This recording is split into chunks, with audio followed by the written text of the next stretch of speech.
په خیبر کې پښتانه دلته د لوی عمر له کسانو سره ګڼ شمېر ځوانان هم راغونډ سوي او د اکتوبر 11مې جرګې لپاره تیاری کوي. دا د یکشنبې مازدیګر دی او همدلته اوس خبر را رسېدلی چې د پاکستان حکومت پر غورځنګ بندیز لګولی.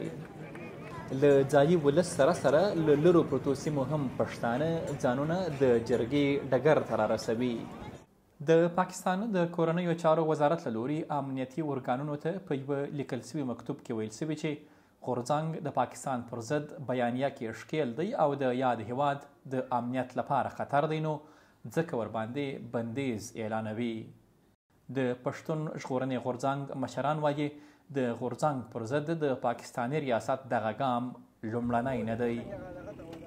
داسې دی چې شپږ کاله کېږي چې دا پی ټي ایم جوړ شوی دی، شهادتونه دي، جیلونه دي، داسې دی چې فوجي ټارچر سیلز دي، 3 MPO ده، FIRs دي، تڼه ده، جیل ده، کچرۍ ده، د هغې نه بعد ضلع بدرۍ ده، مطلب دا جیلونه دا سیزونه دي.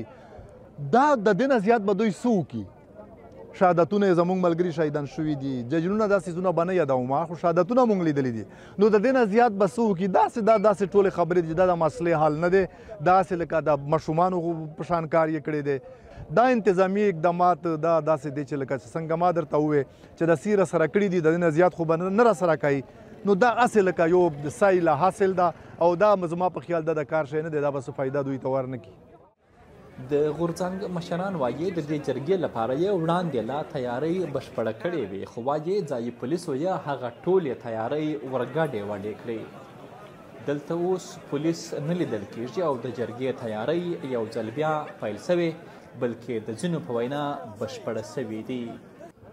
جرګه خو دا ده که نه چې مونږ خو انتظامات تقریبا زیات تر شوي وو، خو مونږ نه دلته کې دې 3 پیرې راغلو، اټیک یې وکړو، تنبانې راله وسوځولو، ګولۍ وچلولې، 3 کسان زموږ زخمیان دي پراته دي دلته، او کریک ډاون یې وکړو. زموږ ډېر ملګري ګرفتار دي په ډېرو ضلعو کې چې کوم دی، نو چاپې هم وهلي دي، زموږ کسان هم ګرفتار دي. اوس ریسنټلی دا پته ولګېدله چې دی دا پی ټي ایم باندې کلدم کو، نو دا چې دا خو یو رجسټر نه دی، نو کلدم څنګه کېدی شي؟ بله خبره دا څه ټیرس تنظیم نه دی. دا جرګه چې موږ راوغوښتې دا خو موږ د پښتون د قامي جرګه راوغوښتې، د پښتون قام جرګه هم راوغوښتې را. په دې کې زموږ صرف یو کس په کې زموږ نو د هرې پارټۍ نه، د هر ګوندونو نه، د هر مشرانو نه پکې یو کس وي.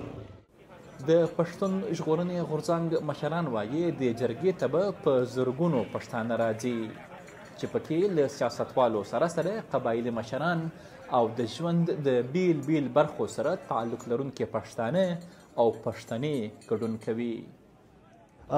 خلک خو زیات راغلي هم دي د جنوبي پښتونخوا نه، د سیند نه، د پنجاب نه، د دې پښتونخوا نه، د خیبر پښتونخوا نه کافي خلک راغلي دي. نور هم زموږ سره رابطې کوي، د وطن د کلي د قامونو مشران هم را روان دي، عادي خلک هم را روان دي، سیاسي ګوندونه هم را روان دي، موږ سره بار وخت په وخت موږ سره رابطې شوي دي. نو انشاءالله خلک به په لکونو خلک به راځي، دلته به د خپل قسمت فیصله کوي. دا یوه روایتي جرګه ده. په دې جرګه کې هر چا ته اجازه شته چې دلته خپله ستونزه راوړي، دلته خپله مسله راوړي، دلته خپل چې څه پې تېر شوي دي خبره دلته واوروي. نو هغه که ښځه هم وي، که سړی وي، که چې د کوم غږ سره تعلق لري هغه راتلی شي، دلته موږ ته خپله مسله ویلی شي، موږ ته خپل ستونزه بیانولی شي. نو داسې څه به بندۍ نشته په چا باندې. دلته د غورځنګ مشران وایي ځایي افریدیو پښتنو د جرګې د میلمنو لپاره په خپلو کورونو کې ځایونه برابر کړي چې د دوی په خبره تر 3,500 پورې حجرې به د جرګې د ګډونوالو لپاره وي.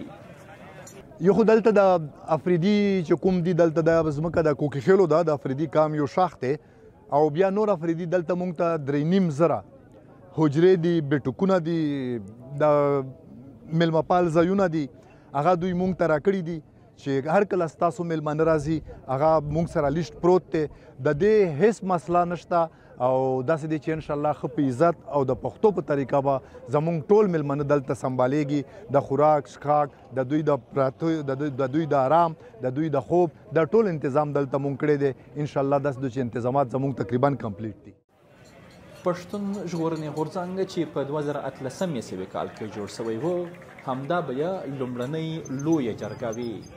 د یاد غورځنګ بنسټګر منظور پښتین د دې جرګې اعلان د دوی د وژل سوي فعال او شاعر ګیلمن وزیر د جنازې مراسمو کې کړی و او اوس وایي همدا جرګه به د دوی د آیندې پریکړه کوي. خدای نور ناصر، دویچه ویلې، خیبر.